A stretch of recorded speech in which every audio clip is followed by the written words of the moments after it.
Let's get started. So I had a question in chat. I missed it last lecture, so I want to get to it today. When are the expected deadlines going to be updated?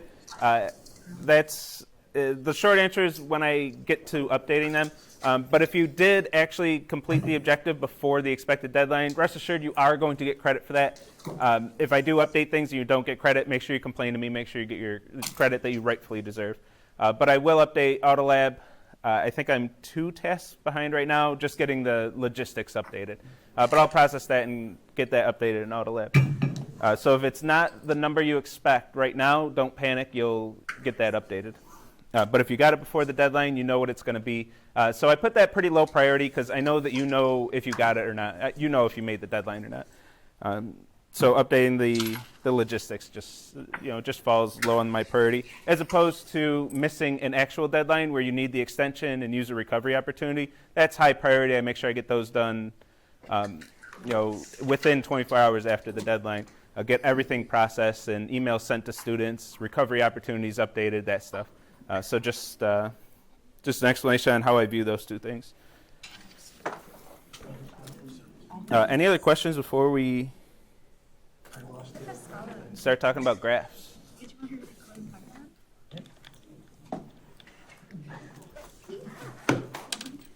Okay, let's talk about graphs. What are Friday slides? This should be nothing. Yeah, the slides are empty.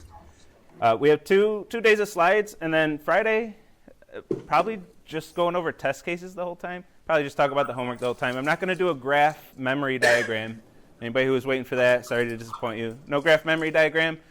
And am I allowed to say this? I think I am. I guess I can do whatever I want. But no graph question on the quiz for LO4. It'll be our node-based data structures only. So let's talk about graphs.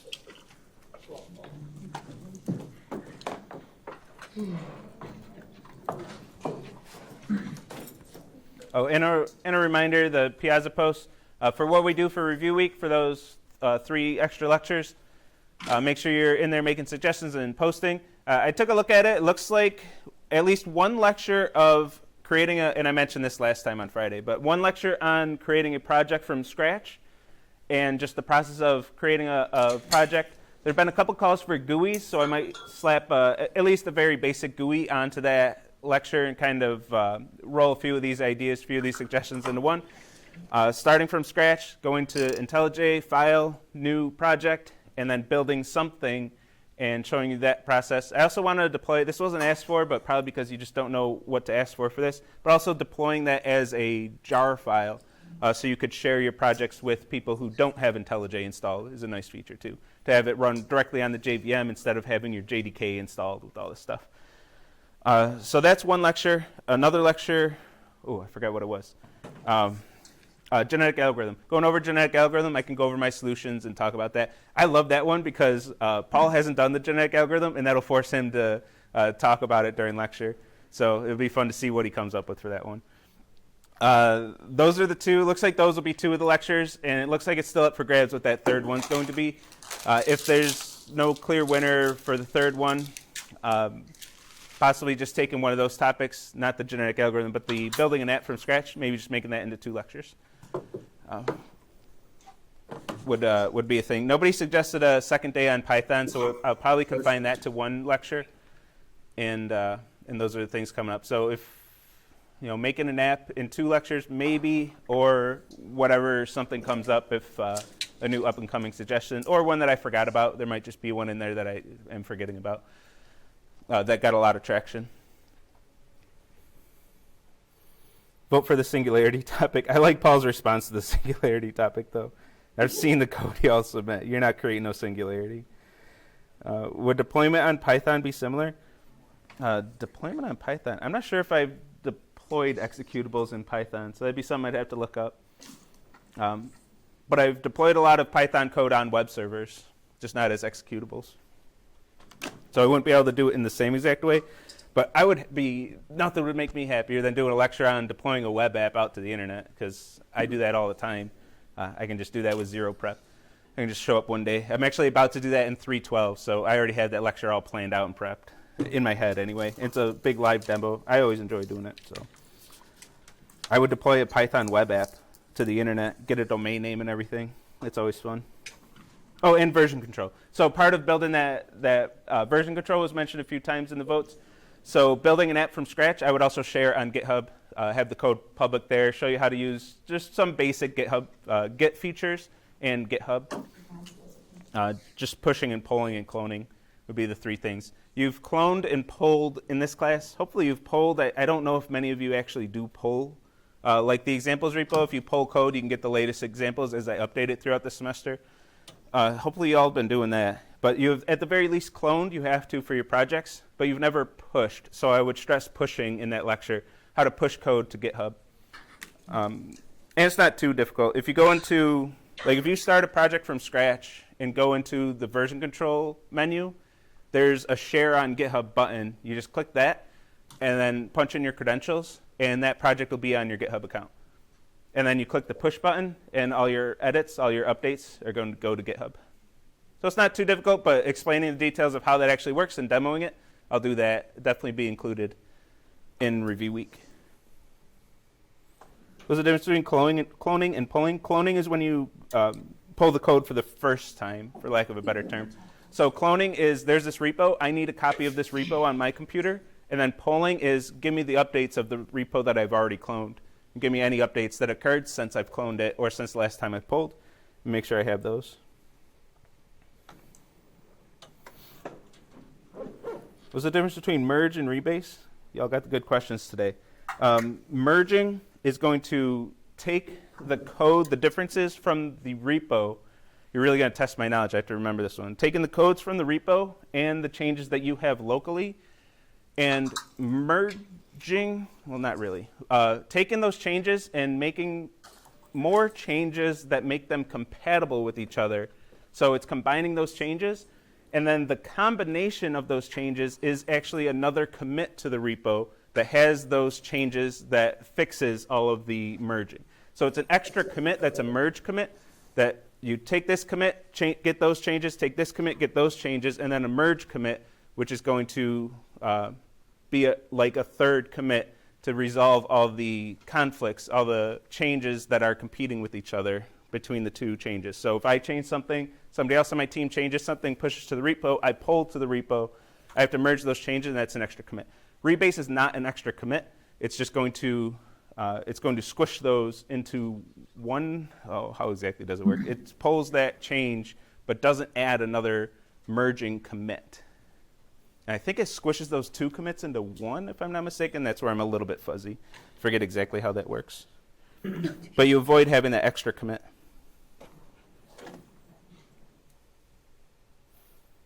Yeah, Nicholas has a link for merging versus rebasing. I always forget the thing. I know when I'm working on a project and the convention is, oh, on this project we rebase, and this project over here, oh, here we merge. I click the right button and do the right thing for that particular project, whatever the convention is. And I forget the minute details of why people care so much, but I'm pretty sure it's that extra commit. Now, some people think that extra commit is gross in the commit history.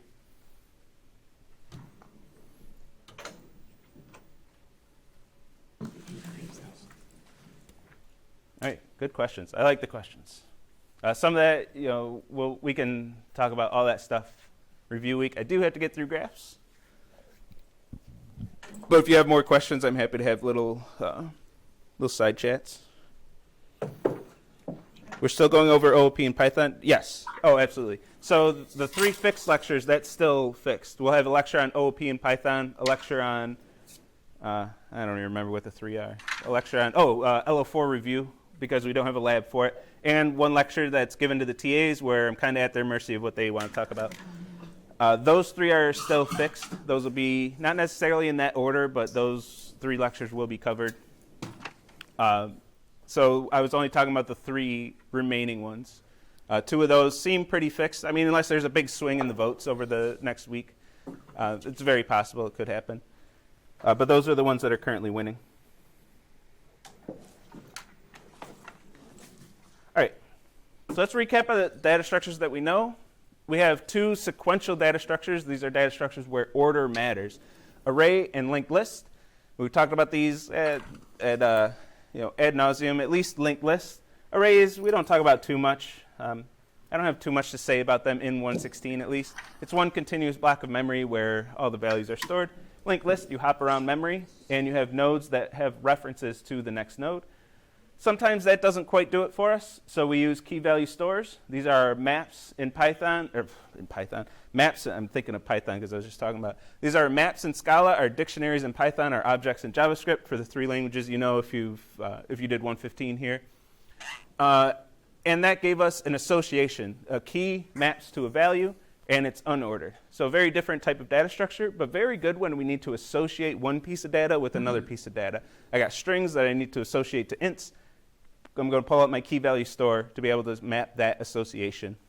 And then we finally have trees, which is our first nonlinear data structure, where we're going to have nodes that can refer to multiple values and build this tree structure.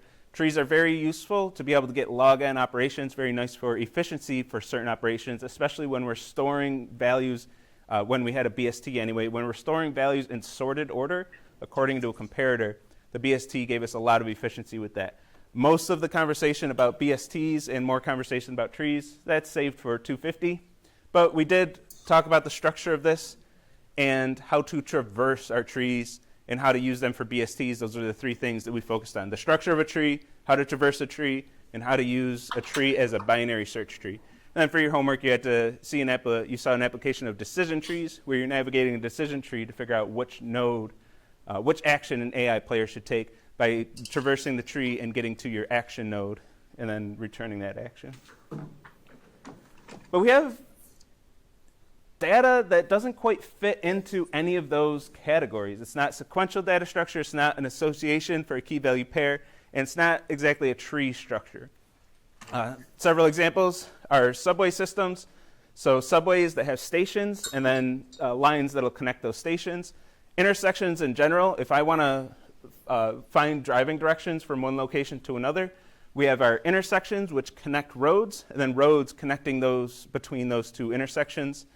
And this one that we'll spend a long time looking at, this is the early days of the internet and the initial nodes, the initial servers that were the foundation of the internet. It wasn't called the internet at that point. I think at this point it was called ARPA. I don't even think this was in the DARPA days, but it was the very early days of the internet. We have servers which are connected through cables to each other. So let's try to map this type of data, this style of data. And in Paul's lecture, I mentioned this one too, airlines, where you have the hub airports that connect to different airports. Another great example. If you want to see Paul's example on that, he did some fun examples today. I'm a little jealous, but you can check out his lecture. I'm going to do this example, which is the most fun example. Just to be clear, I'm not that jealous. Is the early days of the internet. So let's try to use data structures that we know to represent this data. And the one that makes the most sense, I think, is a tree. Mind you, not a binary tree, but a tree where each node can have as many child nodes as it wants. So we'll start at UCLA. And UCLA has 4 children nodes. It's connected to Stanford, SRI, RAND, and UCSB. And then each one of those has several connections.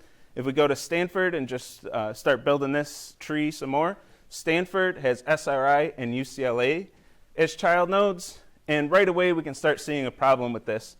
If we want to map all of the connections through child nodes, we already have UCLA in this thing twice. And as we continuously build this, UCLA is going to have Stanford as a child, and then we're just going to go infinite right away. So it doesn't quite work the way we want that to with a tree. So we get to talk about a brand new data structure.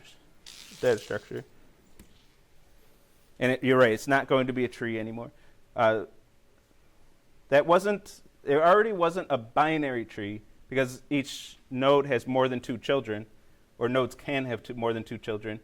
But once we get to this, it's not going to be a tree at all. It's going to be our new data structure for the week, graph. So instead of creating new child nodes all the time, if a node already exists in our data structure, we're going to reference that node. So Stanford, instead of creating a new SRI and a new UCLA as its child nodes, we're just going to reference the nodes that already exist. So if we do that throughout this entire data set, we're going to get this data structure, which is no longer a tree. We remove those duplicates, but we have one brand new feature which really defines a tree, is that we can have cycles. So these are not allowed in a tree, where a cycle is a path where you can get from one node back to that node without repeating any nodes. So no backtracking, like, because I can always go from here to here and just go back to itself. That is not a cycle. But if you can go around, I guess that didn't repeat a node, but we backtracked. But if we go around here, we definitely have a cycle. Not allowed in a tree. You can't have that in a tree structure. You could technically in our code have a child node that has a child node that is its parent node. Technically that's allowed in the code, but by definition it's no longer a tree. Just not allowed by the definition of a tree. Once you have a cycle like that, it is a graph. It's officially a graph. So we have these cycles that are allowed, which generates a pretty big problem, is that the only algorithms we know about trees, mainly the traversals, aside from BSTs, binary search trees, we learned some find and insert. But for generic trees, we only know one algorithm. Traversals, technically three, I guess, pre, post, and in. But that doesn't work with a graph. Our traversals are going to get stuck in infinite loops. So the one algorithm we had is already in the garbage when we talk about graphs, and we're going to need new algorithms to be able to work with this data, this type of data. Or else we'll just get stuck in infinite loops. Any other tree algorithms we have, we're going to get stuck in those loops, and it's just not going to work. Or infinite recursion, rather, not stuck in loops.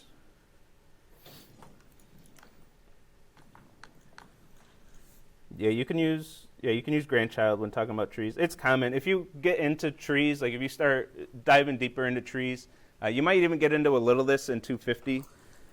You'll expand the vocabulary until you're sick of it. Grandchild, aunt, uncle, great-grandchild. It all applies. So if we have only UCLA and SRI, if these were the only two nodes, that would not be a cycle. So I tried to keep the definition of cycle a little concise here, but I kind of lost some of the definition in that process. It's a path that doesn't contain any repeated nodes. The first and last node are the same, and it has to have length at least 3. So if we have the length of 2, just going here, it satisfies the definition I have on the slide of being a cycle, but it's not actually a cycle because we do need a path 3. There has to be another node in that path. So like this right here would be a cycle, but if it's only 2 nodes, it's not necessarily a cycle. It's not considered a cycle. I'll asterisk that with a kind of, but but we don't need to talk about all this in 160. I'm happy to talk about it, don't get me wrong, but I don't want to throw too much out there. It can be a cycle if you have a directed graph and your application considers that a cycle, where if all of your edges are directed, you can only travel one direction on them, then you would consider that a cycle if you have an edge going from one node to another node and the reverse edge going back. What we have is an undirected graph, so we don't have that same definition. Oh, yeah, I forgot. We talk about graphs so late. You've seen these in 191 now. Yeah, so you might be able to teach me about graphs. You know all kinds of stuff about graphs in 191.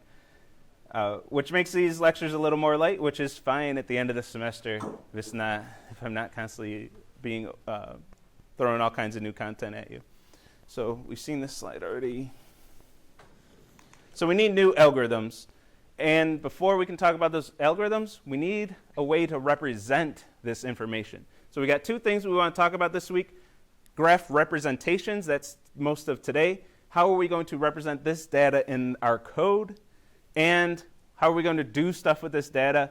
Mainly breadth-first search, which I always mispronounce and I always misspell in my slides. I think all the typos are gone in my slides after like 3 years. Breadth-first search, not breadth-first search or bread-first search for my common misspellings. But breadth-first search, those are the two things we want to talk about. Breadth-first search is going to be what we're going to use to generate distances, calculate distances between two nodes in a graph, and do our ultimate path finding for the application objective. Breadth-first search is going to be our way of doing that. First, we need to know how to represent this in our code. For that, we're going to have two concepts, nodes and edges. We're familiar with what nodes are from linked lists and trees, but we're going to use them a little bit differently now that we have graphs. We're not going to have nodes that store references to other nodes. We're going to represent this in a bit different way that's more convenient for graphs, which is probably something you've seen in, if you talk about graphs at all in 199, you certainly have talked about graph representations. So nodes and edges, I'm still going to explain it all because not all of you are in 191, of course, and you could use a refresher, and just a review day is always nice too. Right, have I introduced enough new content this semester? A review day is nice. Is graph theory offered in the CS department? Oh, that's a good question. I don't think so. Like, I don't think we have a course in graph theory unless you go to the math department, but we have courses that use graphs quite extensively throughout the semester. 331, 431, whatever computational geometry, whatever number that is, uses graphs quite a bit. I believe 429 also talks about graphs quite a bit and different types of graphs. So we use graphs extensively through computer science, but I don't think we have a single course devoted only exclusively to graphs. But we use them a lot. These will come back in 250 and 331. Those are the two places you're guaranteed to see it. If you're a computer science major, we force you to take those two classes. So you'll at least see a lot of graph stuff in those two. No, I should have just let Nicholas already answered it. But there are certainly courses that talk about it. All right, so a node are the actual things that store the data. Just like our nodes have always had some value associated with them and some type parameter, so it could have any type of value. We still have that idea, that concept. And then edges, but we're going to represent them differently. And edges, which are going to be a connection between two nodes. So we're going to remember all of the nodes and all of the edges separately. And by separately, I mean in two different data structures when we represent a graph. And how we're going to do that is through an adjacency list. If you've talked about graphs at all, which 191 probably talked about two different representations, adjacency matrix and adjacency list. Is that true? I should ask. Yes. Thank you. We're only going to use adjacency lists in this class. We're not going to mess around with matrices. But an adjacency list is going to be a list of the nodes. For each node in the graph, it's going to be a list of all the nodes that are connected to it via an edge. So I'll pick on Utah. If I know Utah is connected visually by looking at it, SRI, SDC, and MIT. So if I go over in my adjacency list, I should find Utah, SRI, SDC, and MIT. I forgot which node I picked out already. So for any node in this graph, we can find all of its neighbors by looking up the adjacency list. And this is going to be the only real information we have for the graph. We're going to have this adjacency list that tells us all of the edges between nodes. So when we write our algorithms, when we write breadth first search specifically, this is what we have to work with. We have an adjacency list, and that's how we're going to find the structure of the graph. That's how we're going to navigate the graph. Here's the code. This is given in the repo. Feel free to use this or not. I would recommend using it because I have that level as graph, I think I call it, in the repo, in the homework 4 repo. So you can take your game board and turn it into a graph if you're using this this code. So I recommend using it. I assume most of you, all of you probably will. it's going to store two data structures. So I'm going to have that adjacency list that we talked about, but I want to take a problem. We have a problem. I want to take a type parameter. So I want to create a graph of anything. I don't want just a graph of one particular data type. I want to create a graph that can store strings. I want a graph that can contain players in a game board and AI players. I want a graph that contain game.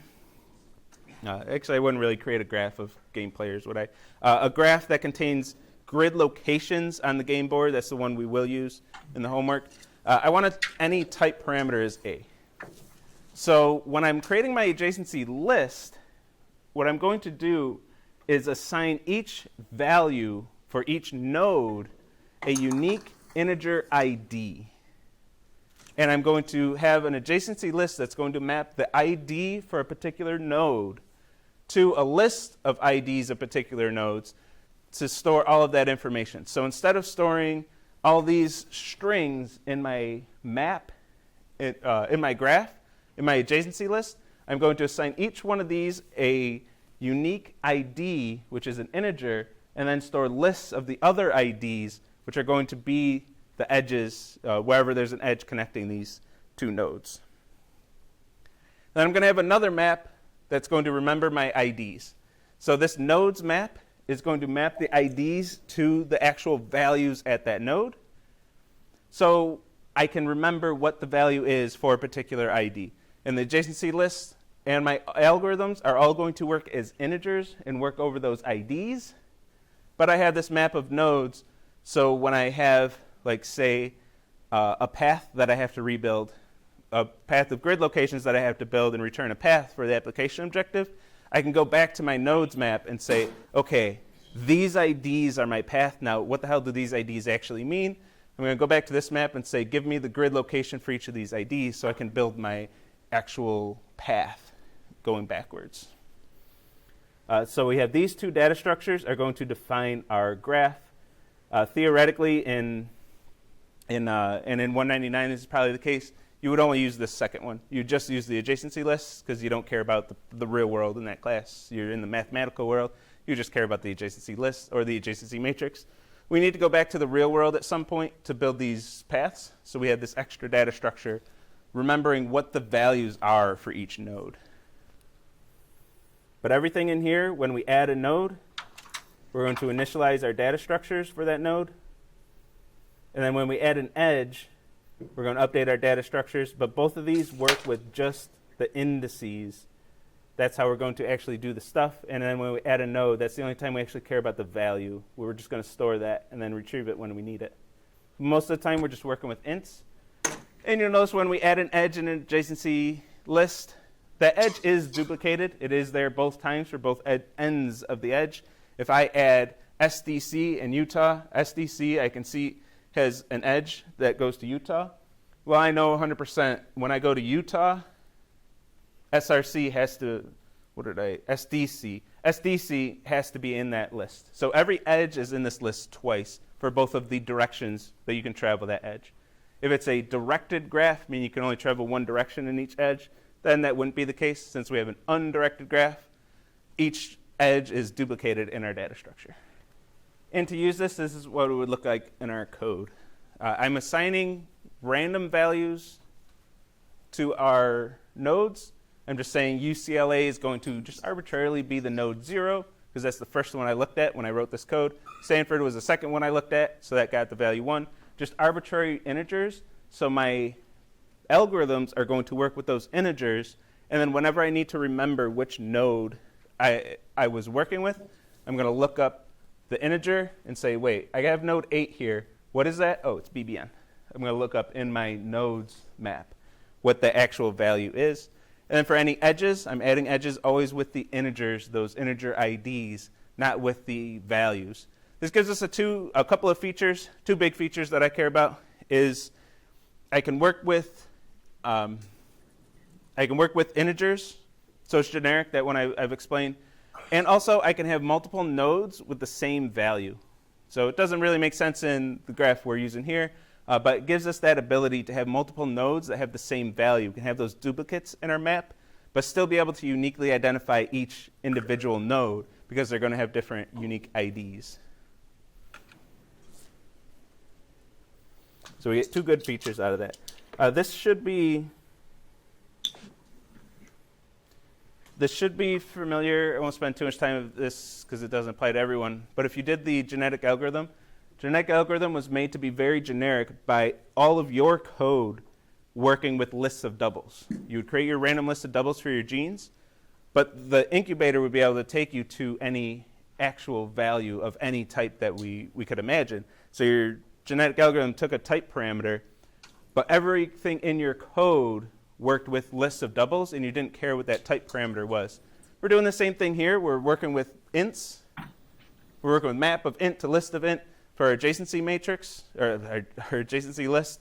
That's the only thing we really care about is ints, and all of our code can work with ints, and then we can use any type parameter that we want by writing this generic code once. We write one graph one time. We write one graph class, and each algorithm we write once, and we can use it for any type that we ever dream up in the future. And that's how we like our data structures. That's how we like our algorithms, when possible at least. Since the graph doesn't have direction, how would it handle the same edge added twice but flipped? My specific code would add that edge in twice, or I guess 4 times. So I'm careful when I'm adding these edges, like I'm not adding 4, 6, and 6, 4. I was careful to only add them in once.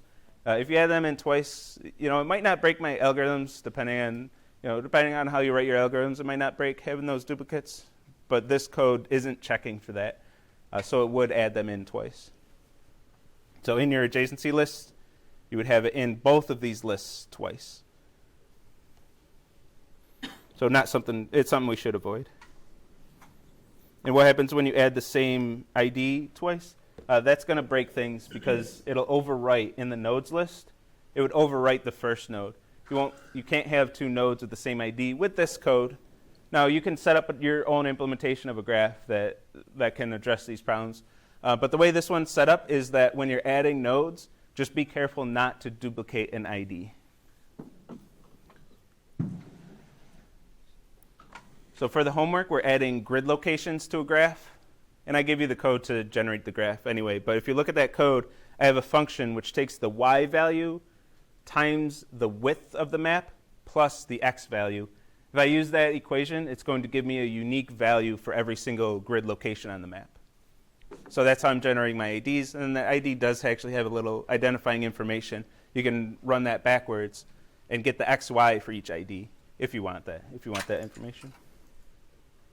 So this is how we're going to this is how we use the graph implementation that I have in the repo. So if you want to use this, the same graph is given in the homework. If you want to use this representation, by all means, do it. But this is how you use it in creating a graph. For the homework, I have code that will create a graph for you, but you should still be able to read through that code and understand what's going on and understand what that means with the y times the width plus x, because you'll want to use that and at least be aware of that in your code, that you can take any node, any x, y, and find its ID. So when you run your path finding, you'll have your start node and your end node by calling player location methods that you wrote. And then you need to run breadth first search on those 2 nodes. So you need to know what IDs they are. And if you use the same equation, take the y value times the level width plus the x value, then you can say this is the ID of my starting node, this is the ID of my ending node, and then start your algorithm from there. So use that code. And by the way, the first semester I had a version of this problem. I had students create their own graph from a level, which is pretty painful. You can look at my code to see what goes into that. It's not overwhelming, but it's a lot of tedious code. But there were a lot of problems with that. But you should still at least read through that and understand how I'm generating that graph, so you can run your algorithms for path finding. All right, any questions on the usage? Looks like we're good. Right. All right,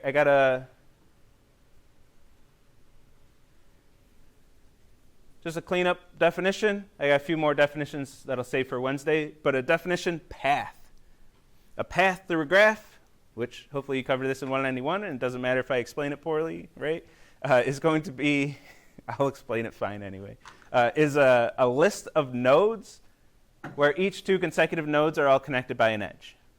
So intuitively, you probably already know what a path is. If I go from UCLA to SRI, there's an edge here, so that's a valid move. To Utah has an edge, valid move. MIT, there's an edge, valid move. BBN, edge, that's a valid move. And RAND, there's an edge there, so that's a valid move. So I have the path that goes through these nodes. It's a valid path because any two consecutive nodes in the path are connected by an edge. So I can traverse this. If this were a packet going through this internet in the early days, and I need to send a packet from UCLA to RAND, and those were the routers that were used, that's absolutely a path that could have been taken. Maybe not the most optimal path in this case, but that is a valid path where that packet would actually reach its destination. SRI, Utah, BBN, not a path. So SRI to Utah, there's an edge here, that's fine. Utah to BBN, there is no edge here. That makes this not a valid path. Even though you can get from Utah to BBN by going through MIT, MIT would have to be part of the path to make it a valid path. So since Utah to BBN isn't connected by an edge, not a path. So hopefully that's intuitive at some level, but I want to make sure the definition is out there because we will be using the term path quite a bit. Path finding is on the application objective, finding the shortest path. We need to be clear what that definition is. So if there are questions, please let me know. Excuse me. What? Do graphs need to have every node connected through other nodes to every other node, or can there be an unconnected nodes, or would it be two separate graphs? They can be disconnected.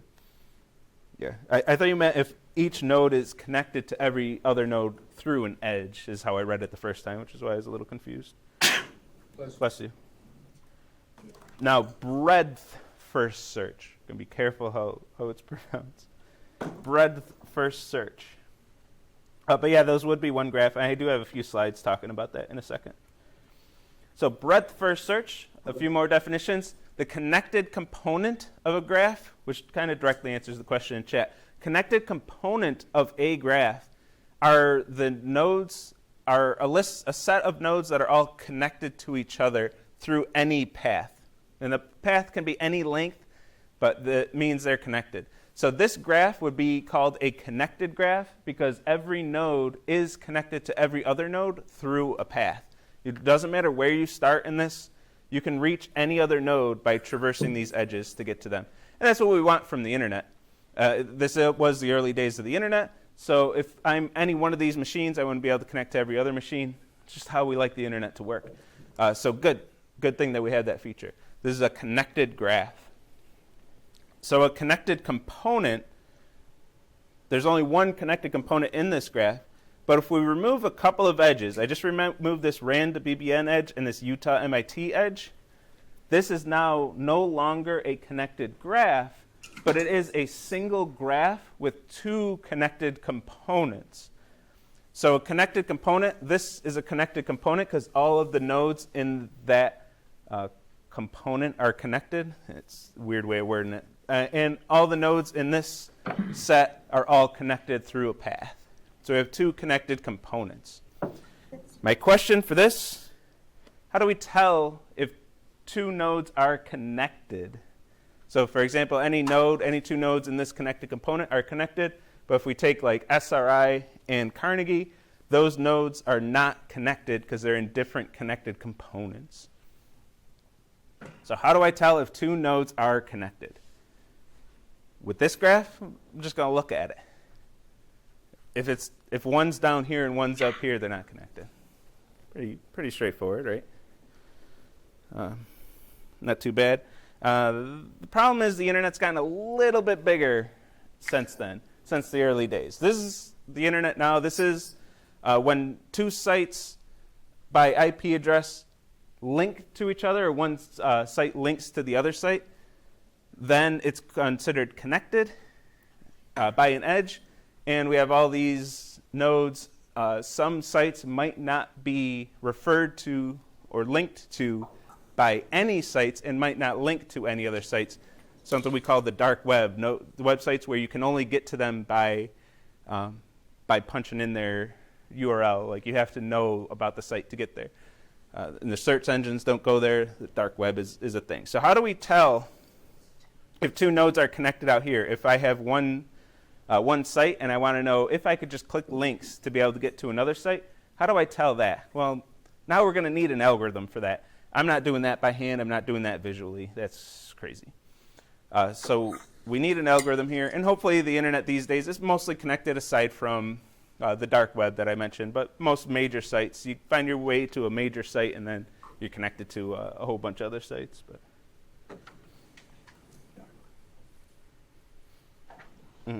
yeah, there's no... Oh, I do draw that pretty confusing, don't I? UCLA, like this isn't the root of the graph or anything. It has no special meaning. There's no order to these nodes in a graph. Like there was a root to a tree. There was a head to a linked list. There was the first element of an array. We don't have any such concept like that in a graph. All these nodes are completely on an equal playing ground.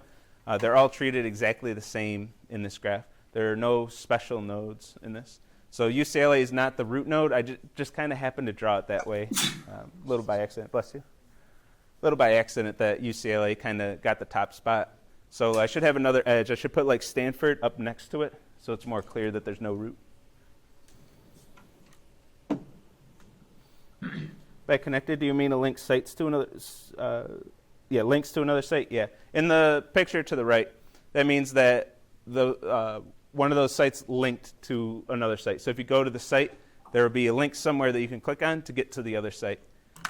Just the way it's visualized, which I don't know. Well, I guess it is useful. I don't know how useful it is to visualize that, but it's a really cool picture. I like it. So somebody decided to visualize it, and so we can kind of see the mess of what the internet is today.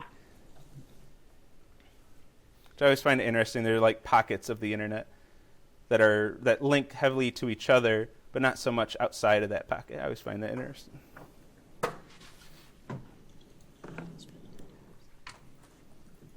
So to find these connected components, we'll use breadth first search.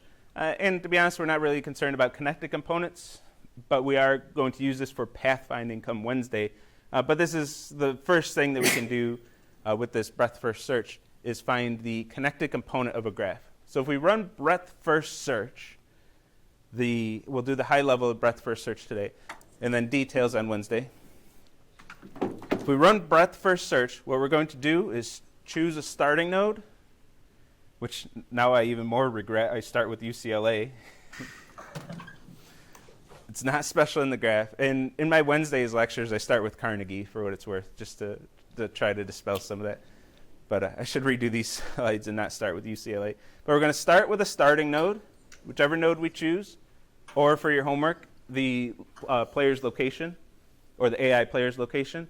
But we're going to start with a starting node, and then we're going to explore all of its neighbors, which we can find its neighbors in the adjacency list. So we're going to look up in that adjacency list, find all of its neighbors, and explore them all. So this box that I'm drawing are the nodes that we've explored.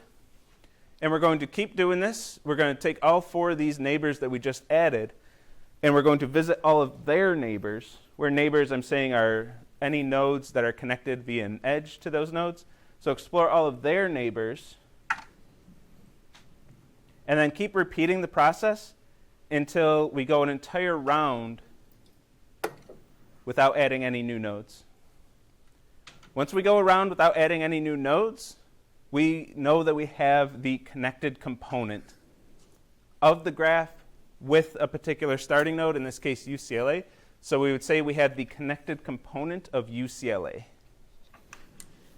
which is just this set of nodes is one connected component. And if we want to get this connected component, we would start with one of these nodes. Or if you want to get all connected components of a graph, you would take one of the nodes that wasn't visited, run BFS again, and keep repeating that until you've visited every single node in at least one of the connected components. Should be exactly one, actually. Exactly one of the connected components. When UCLA explores RAND, does RAND explore UCLA? So we're at this stage, and we're ready to explore all the neighbors of these nodes. The trick with BFS, and the reason it doesn't get stuck in an infinite loop or infinite recursion, is that you never revisit a node. So when we go back to RAND, we're not revisiting UCLA. We're also not revisiting UCSB. So you're keeping track, in your code, you have to keep track of the nodes that you visited and don't revisit them. So when you visit RAND, you're only going to add SDC. You're only going to visit SDC from RAND. The other two, you're going to say, have I visited this node? Yes, then I'm skipping it. Have I visited this node? Yep, so I'm skipping it. Because if you said, OK, I got to visit UCLA, and then you go back to UCLA, visit its neighbors, et cetera. For a connected component, technically you could exit, depending on how you code it, if you're breaking when you go around without adding any new nodes. You're going to say, OK, looks like I am done. Let's stop this before it gets out of control. You could actually avoid that. But not always. It depends on what your goal is and how you're trying to accomplish it. For everything I'm going to show you, we're going to keep track of the nodes you visited and never revisit them. In fact, we're not going to revisit the nodes that are about to be visited either. If their neighbors are about to. If they've already been discovered, but we haven't searched all of their neighbors, we're also not going to add them again either. So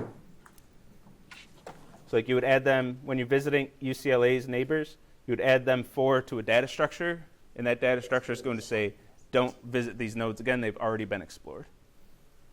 And then each time you have a candidate, RAND is going to have these 3 candidates to explore. You're going to look up in that data structure and say, all right, we already got this one, we already got this one, but SDC we need. And then you get to, no, that's a bad example. I don't have, but if UCSB also was connected to SDC, you would say, oh, SDC, even though it was discovered on this round, you would say, well, it's already added, let's skip it because we already found that node. You don't want to repeat nodes, so you're just asking for going infinite at that point. Not necessarily. So you don't keep going until you find a node where all of its neighbors are explored. So if we start at UCLA, we add Stanford, SRI, UCSB, and RAND. And then if we go to Stanford right away, both of its neighbors have already been discovered. But if we stopped right there, we'd be missing Utah and SDC. So it's not exactly stop when you find a node where its neighbors are discovered. There's a little more nuance to that. In general, I'll foreshadow Wednesday a little bit. I won't get into the details today. But you're going to add these 4 to a queue, and you're going to keep dequeuing and visiting the neighbors of all those nodes until the queue's empty. So when we visit Stanford, we just dequeue it, and there's nothing to do. When we visit SRI, we're going to dequeue it and in-queue Utah. USBC, we do nothing, dequeue it, dequeue RAND, and in-queue SDC. At that point, the front of the queue is Utah, and then we visit that. We keep doing that until the queue's empty. So we finally have an application of a queue, which we'll get to use. When the queue is empty, then we're done. And you never add a node to the queue twice. As soon as you add it to the queue, you mark it as visited, and then never add it to the queue again. So that's a TLDR of how we're going to build this. Yeah, it's O of V plus E, which when you see the notation for that, which will come up in 250, it's M plus N, where M is the number of edges, N is the number of nodes. So it'll be an O of M plus N algorithm. So we're going to, I do give a brief overview today. I forgot this is in today's slides. So use a tree, queue, to keep track of what you're going to visit. Start at some particular node. Add all of its neighbors that are not explored to the queue and mark them as explored. And then keep doing that with the front of the queue until the queue's empty.